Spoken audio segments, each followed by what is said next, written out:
Hello, what is the biggest tax mistake beginners make in swing trading? One of the biggest tax mistakes you can make as a beginner swing trader will be if you are swing trading in a taxable brokerage account, will be now to make estimated taxes, especially when you are making profit throughout the year swing trading and you didn't make estimated taxes by its due date. If you are swing trading in a Roth IRA, you don't need to worry about that because you are not going to pay taxes on those profits. But if you are doing it in a brokerage account, a taxable brokerage account, you are going to pay taxes. And as a beginner, you might underestimate the tax and not think about it ahead of time. And if you have a job, you can update W-4 with your employer to add a few dollars or a few $100 on it to be withheld from your paycheck every payment. That way, your employer will withhold more on your paycheck. That way, you are not going to make estimated taxes. It will be one way to do it. Or make estimated taxes, because when you are filing your tax return, you might owe tax if tax you that were withheld during the year from your wages is not enough to cover your tax liability for the year. You might owe some taxes, and some traders might prefer that because they will prefer to trade with their capital to make profit and then pay tax later. Sometimes, depending on the amount, there could be a penalty, especially when it comes to a state tax. They might charge penalty based on how much was withheld from your pay and how much you owe. There might be a little penalty on it, but to make it simple and be on top of those, it might be a good idea to make your estimated taxes. And if you end up having a refund, that's good.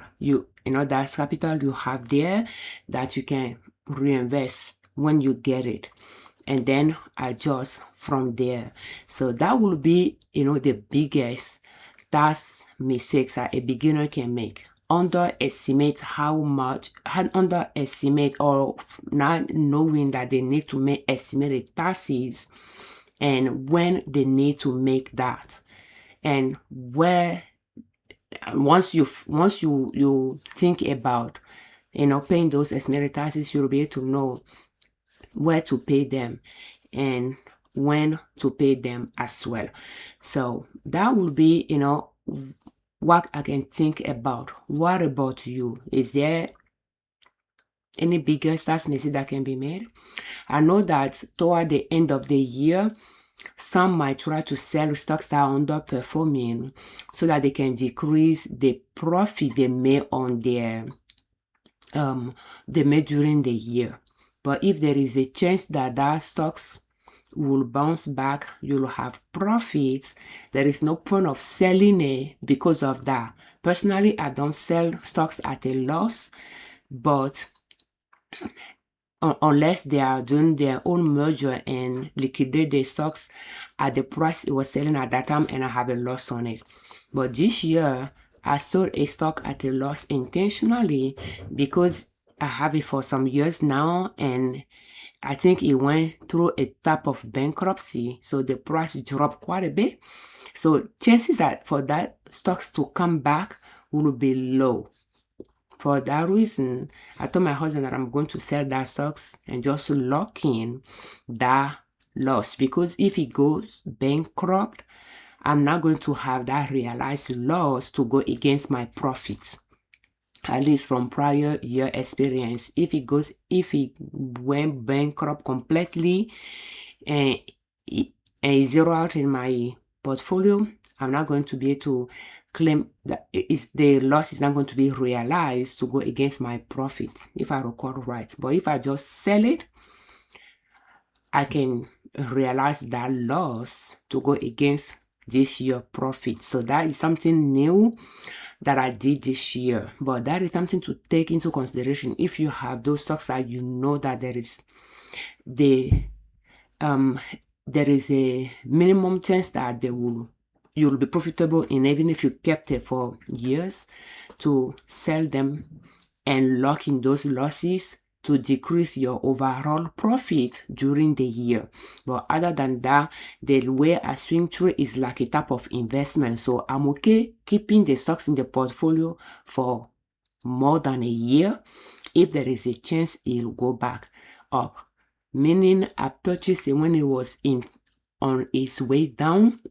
Therefore, I purchased a little early and it's going to go down and then go back up, because that's what they do. They swing around, and I'm swing trading. So if I bought it on the wrong side of the swing, bought it on the zag side on its descent, and I bought it too early and nothing is on that stock, so it's okay for me to keep it in the portfolio until it becomes positive.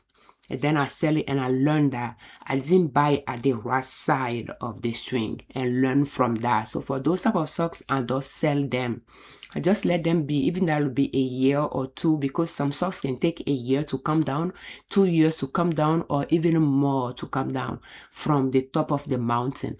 So buying it too early, I could be negative in it for years. An example will be IBM. I purchased IBM some years ago in one of my accounts, and for the longest time it was negative. For years it was negative, and a few years ago it became positive, and I sold it. So it's just those instances that there is no point of selling the stocks for a loss, unless the strategy you are using, you don't intend to keep the stocks for that, for a long period of time. But again, yeah, you can look at the strategy you are using and make those adjustments. But that's all you can think of. But is there any other biggest mistake that you can think of that as a beginner swing trader we can make when it comes to taxes on those profits? Today we are going to analyze EXR as of August 25, 2026.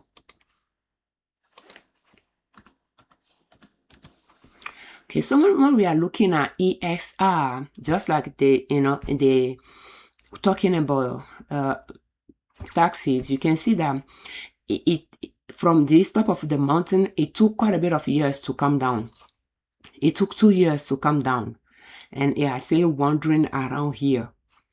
So if I purchase it somewhere here, thinking, it hit the bottom, that would be like 1, 2, 3, 4 years that I will still be negative in it. Those type of, things, buying it too early.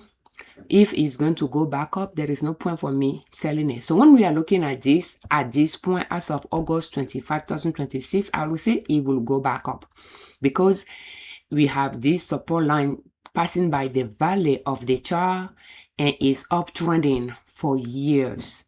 We have the date on the x-axis from the past to the present, and the price on the y-axis from $0 up. And we have a clean support line at the bottom that it has been touching base with and going back up.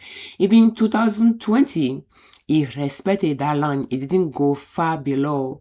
It tipped below a little bit. I did it again in 2023, but then go back up. So it's been respecting that line. But the last time it reached all-time highest price was in 2022. So it could take a while to go back up there. So we purchased it right around that support line. That's why we have a narrow there. And we could well be breaking even or be negative in it, depending on how much we pay for it, because the price is still around that buying zone. And it has been almost, more than 8 months that we purchased it. So it's still right there around the buying zone 8 months later. Nowhere near selling zone yet.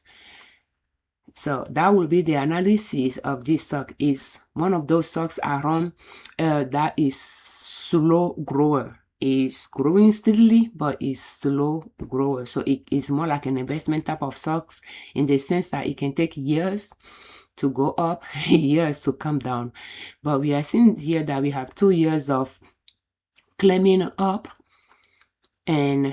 but quite a bit of years coming down. Maybe it has quite a bit of growth in 2022, no, 21, 22, that it might take a while to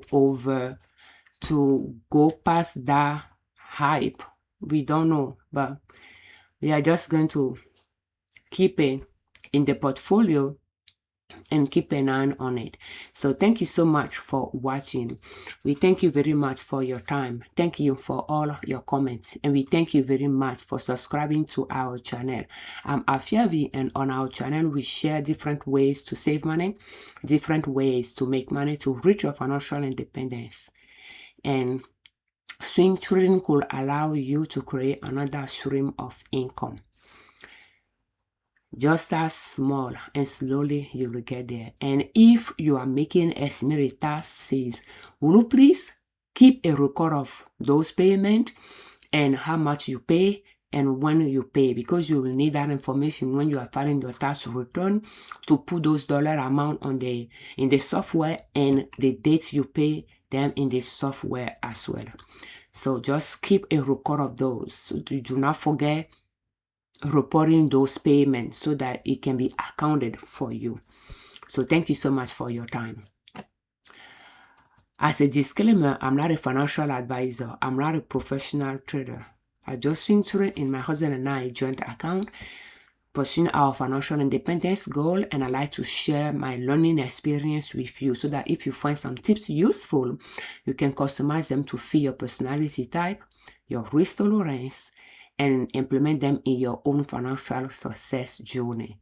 Will you please proceed with caution?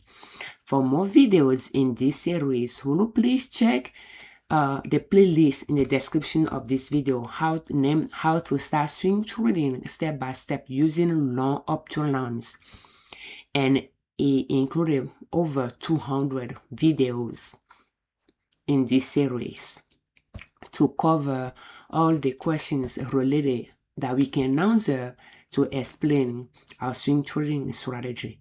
And this video is brought to you by our online store, Liberman.com. If you are looking for tote bags or cloth napkins, will you please check our online store, Liberman.com. Thank you so much for your time. Happy swing trading.